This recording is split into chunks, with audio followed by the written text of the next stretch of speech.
there's no perfect way to live your 20s. You either live them up and become an underskilled 30-year-old, or you work them up and become an underlived 30-year-old. You just have to figure out which you'd rather be, accept the trade-offs, and know that there are no do-overs. And door 3, if you consider work, life, then you get to do both. That one ruffled a lot of feathers. Well, it's because people look back on their 20s and realize that they are one or the other. All right, I'm going to lean into this. I am okay. I had a conversation with my team about this, and I said, I am okay being a beacon of relentless hard work. I'm okay being the guy who says, fuck your mental health. I'm okay with it because I've given it a lot of thought. And I think that the other side is wildly overrepresented. And I'm willing to sit on the logical extreme because I think it will help more people. And there are more people that I have met in my life who are dissatisfied by their live it up 20s than dissatisfied by their work it up 20s. Because most of the time in your 20s, you have no idea what you want. But knowing what you need to do to work and move ahead is fairly straightforward.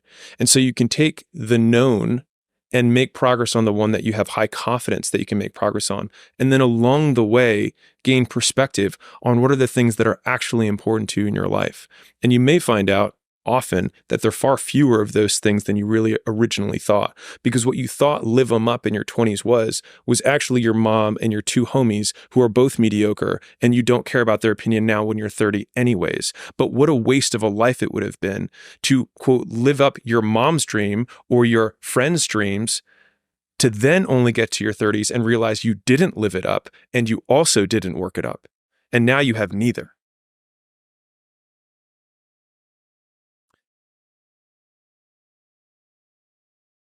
I think a lot about, the first day that I sat down at university, my first ever seminar, I sat next to my what would be future business partner for 15 years. So I'm skint. I say to him, I've spent all of my money partying during Freshers Week. The first week, I'd spent my entire maintenance loan, which was supposed to be food and everything else for the rest of the term until fucking Christmas. And it's September the 29th. It's a big week. It was a good week. Which I could not survive now. And I think back to sort of the time that I spent and the endless hours. I'm not kidding. And I don't reflect that much on the club promo stuff, maybe to my detriment. I should do it more. I've spent between 5,000 and 10,000 hours stood on the front door of nightclubs. I've spent at least 3,000 hours stood on the front door of the same nightclub, only on Saturdays, right? I didn't miss 202 Saturdays in a row. I took 4-day holidays from Sunday to Thursday so that I could come back to come and do this thing. And I look back at my 20s and I think, was that, how much was living, how much was accumulating skills?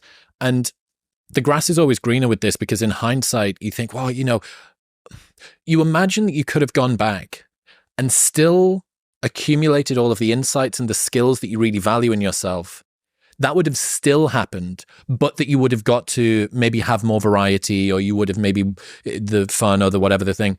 And when I look, for me, with my constitution, at what I value most in myself, almost all of those things have been accumulated by having a 20s and now a 30s that has been dedicated to work it up, not to live it up, to 4-day holidays in between those things.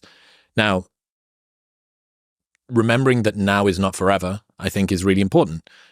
Again, you're on the outlier right-hand end of the distribution for work. Most people are going to pull themselves back across in terms of balance between work and play. But you can periodize what you're doing right now. you can accumulate all of that work, all of that experience, all of that explore time to work out. Actually, I don't like doing admin stuff. It turns out I'm really great at creative, or I really don't like traveling. It turns out I'm really great at routine. All of those things. There's like a buy-in. You remember CrossFit? You do a buy-in thing. It's a 1 mile run, and then it's this workout. You have to do that buy-in. Let's say everyone has to do that buy-in. Doing that buy-in when you're 25 is way easier than doing that buy-in when you're 40. Right? I finally work out who I am in the world, because you start to accumulate all of these better directional assistances. You're moving in a more directionally accurate way earlier, which means that you make more progress over the long term. So in retrospect, I'm glad that I did work it up 20s, and I'm glad that I did work it up 30s as well. So I'll say two things that might be helpful. One is, you obviously know my stance if you're listening to this on work-life balance, but maybe as a concession for you, your work-life balance obsession may just be too narrowly focused on the present and not extended into seasons. And so you can have work-life balance where I work for 3 years and then I have a more chill year. And I think that most people think about work life in terms of their split of the day rather than their split of the year or the decade. And I think that you can have a much better outcome on both sides if you were to split it up on a longer time horizon. So good. I mean, everybody knows what it's like to go through it every January. Intense period of diet. I fucked it at Christmas again. Too much chocolate, too much dinner. And you go, okay, well, what are you going to do? I'm going to work hard. I'm going to focus on my diet and my training for a while, and then I'm going to hold those gains for a period. Or I'm going to build a business. Okay, my health's probably going to take a hit for a little while. Or I just got out of a relationship. I need to go dating. All right, well, I'm probably not going to be able to spend so much time at work. Or maybe I'm going to be sleeping later, so my fitness is going to knock off a little bit. All of these things happen for periods of time. And yeah, remembering that now isn't forever is... And that's such a great frame, like a hyperbolic discounting and inability to be able to imagine that this is not the way that it's always going to be. And that's good. For good things and for bad things. This isn't the way it's always going to be. So I better enjoy this win. This isn't the way it's always going to be. So I better not get too disheartened by this loss. You will come back. That's the beautiful thing about this sort of hedonic renormalizing. You go, good things aren't as good as you think they are. Bad things aren't as bad as you think they are. So if you use that extended frame as a way to approach different types of goals, so I'll break a very standard one, which is that people measure the amount of calories that they need to eat per day. But very few people measure the amount of calories they need to eat per week. And so people will blow the day and say, well, screw it, I messed up today. I might as well have a pizza on top of it because I had chocolate and I went off my diet or whatever. But if you have a weekly outlook even, then all of a sudden you're like, oh, well, I can have a pizza tonight. I'll just skip most of my food tomorrow besides protein.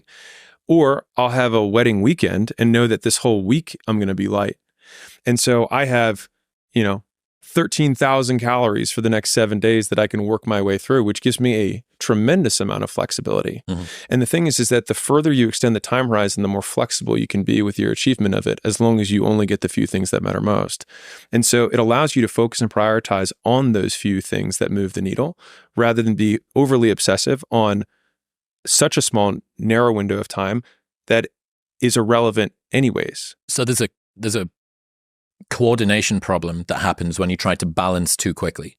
When you try to have a little bit of fun and a little bit of play and a little bit of fun and a little bit of play, whether it's task switching, whether it's just sort of the cognitive effort of your personality, like your identity is I'm gym guy for 3 months. Right, yeah. Hooray. I'm work guy for 3 months. Hooray. But when it's I'm gym guy this morning, I'm work guy this afternoon, it's tough. It's tough to do that. So yeah, kind of the same as you get diseconomies of scale as a business grows because there's more interconnectedness and communication between each person, the more yous there are going on inside. So this is an argument for sort of aggressive periodizing. I'm a hyper proponent of one single narrow focus. I'll define 2 more terms since the audience didn't ask for it. Sadness is a perceived lack of options. It's why it feels like hopelessness, because you don't know what to do.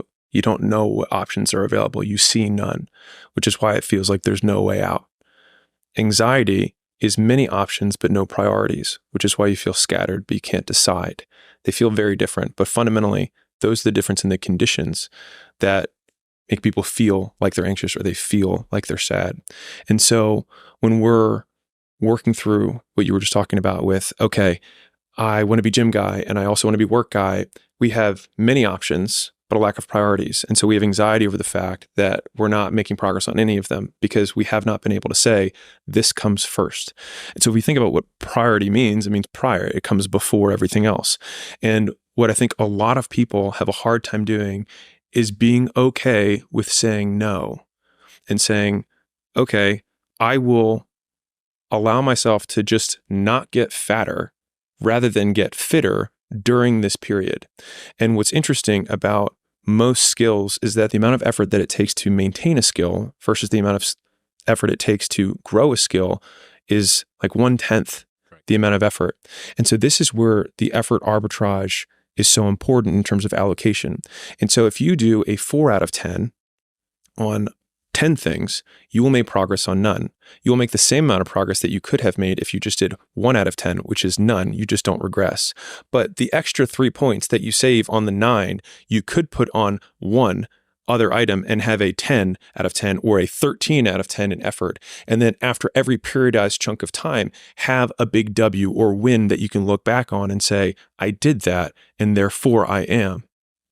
And so I think that that's how you step up the mountain of progress when you're trying to work on many different skills, quote, at the same time. It's just that the at the same time is over a year, not over a day. George told me this while we were on mushrooms in Nashville. Fucking brilliant. So I'm there watching. That's the hook. Got to get people in the door. Yeah. I'm there, 4th of July. George turned to me and he said, general ambition gives you anxiety. Specific ambition gives you direction. There is nothing more anxiety inducing than I want to be better and I don't know what at and I don't know how. Like, just think about that for a second. Sort of embody that. It's sort of a chasing. It's a lean in, and it's tight, and sort of your shoulders are up, and there's a ringing in your ears, and you have no idea. It's like a threat. You've heard a noise in the forest, and you have no idea where it's come from. Specific ambition gives you direction. And I think the concept of specific versus general ambition ladders up to bundled terms. I want this big thing, but I haven't broken that thing down into what I can actually do. Once you get specific into the actions, you don't have a lot of anxiety because you can see what is required in order to get it. And so to circle the loop back on sadness, which is, because some people who are listening to this may be sad, so this is for you. To get out of sadness, and I've been sad many times in my life, the thing that's helped me get out of it is realizing that a perceived lack of options is what causes sadness, not a lack of options, a perceived lack of options, which means that all I have to do is figure out what I need to do, and figuring it out becomes the option. And so then I have clarity on the one thing that I need to do to pull myself out of this moment of sadness, which is, oh, I just have to figure out what to do. And that is how I get, at least for me, have gotten out of my sadder periods.